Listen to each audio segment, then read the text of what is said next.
না না, আমি জেনে গেছি তো 3টের সময়। 3টে এসে ও আমার অফিস থেকে আমি জেগে থাকি, কাউকে না কাউকে জেগে থাকতে হয়েছে, সবাই ঘুমালে হয়নি। কালকে যে পরিস্থিতি প্রাণে মেরে ফেলা সে তো সকলেরই একই অবস্থা। জটা ফটা কেটে দিয়েছে, এই সাইডে দেখেন, এটা তো সবচেয়ে কত বড় সন্তানদের জটা কেটে দিয়েছে জালিরা। এর থেকে বড় লজ্জার বিষয় কি আছে? সন্তানদের জটা গুছিয়ে রাখো, গুছিয়ে রাখো, হিসাব হবে আজকে জালিরা হিসাব হবে, একদম হিসাব করবো, সব গুছিয়ে ভালো হবে। আজকে এইভাবে অপমান। আর মুখ্যমন্ত্রী বলছেন আমি গন্দা ধর্মের বিরোধী। মুখ্যমন্ত্রী বলেছেন সকালে উৎসাহিত হয়ে দাসপুরের হিন্দু বিরোধীরা যারা আমাদেরকে কাফের বলে মনে করে, যারা মনে করে হিন্দুদের শেষ করতে হবে, তো মোগল পাঠানের সময় থেকে চলছে। তারা হিরণময় প্রভুকে পেয়েছে মাঝরাতে, যা করার করে দিয়েছে। বিভিন্ন জায়গায় হিন্দু মন্দিরে চুরি হচ্ছে, ভাঙা হচ্ছে, হিন্দুদের ধর্মীয় অনুষ্ঠান করতে গেলে পুলিশ বাধা দিচ্ছে,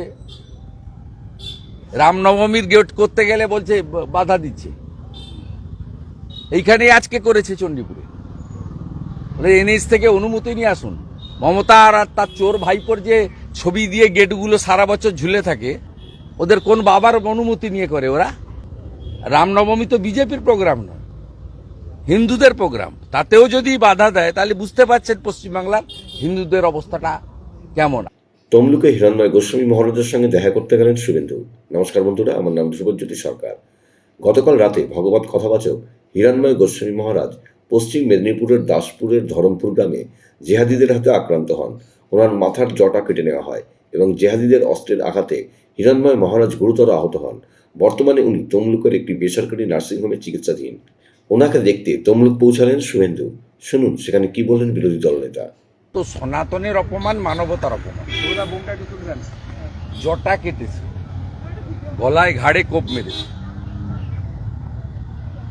এ লজ্জা রাখার জায়গা নেই। এখানে তো মুনি ঋষি সন্তদের ভূমি পশ্চিমবঙ্গ। এখান থেকে স্বামী বিবেকানন্দ তো গেরুয়া বসন পরে পৃথিবীতে ভারতের স্থান সুউচ্চে তুলেছিলেন। এখানেই তো শ্রী চৈতন্য দেবের ভূমি, এই মাটি। এই মাটি থেকেই তো স্বামী প্রণবানন্দ সৃষ্টি হয়েছে। এই মাটি সন্ত সমাজের মাটি।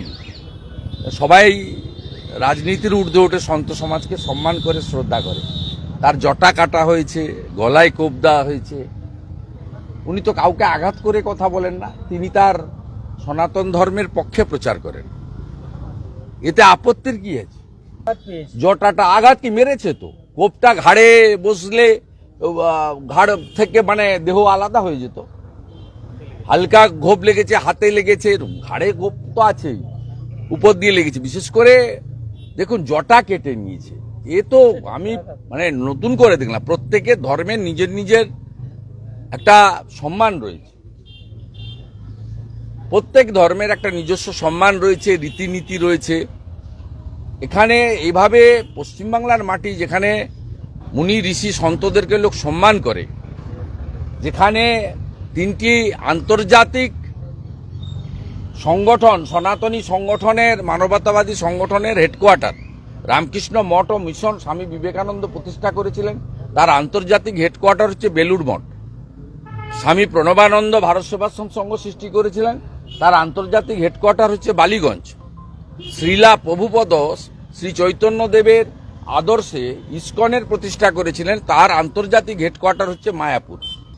এবং এইখানেই যদি সন্ত সমাজ তারা এইভাবে আক্রান্ত হন, তাদের জটা কেটে নেওয়া হয়, তাহলে পশ্চিমবাংলার সাধারণ মানুষ, মা বোনেদের নারী সুরক্ষা তো আগেই গেছে। হসপিটালের মধ্যেই অভয়াকে প্রাণ দিতে হয়েছে, আর মুখ্যমন্ত্রী 10 লক্ষ টাকা দিয়ে সেটা চাপতে চেয়েছিলেন এবং এভিডেন্স ডিস্ট্রয় করা হয়েছে। প্রত্যেক দিনই মহিলা অত্যাচারিত হচ্ছে, এরপরে সন্ত সমাজ এভাবে অত্যাচারিত হলো। বন্ধুরা, ভিডিওটি ভালো লাগলে দয়া করে লাইক শেয়ার করে দেবেন, আমাদের পেজটা ফলো করে নেবেন, আর আপনার মতামত কমেন্ট করে অবশ্যই জানান। ধন্যবাদ।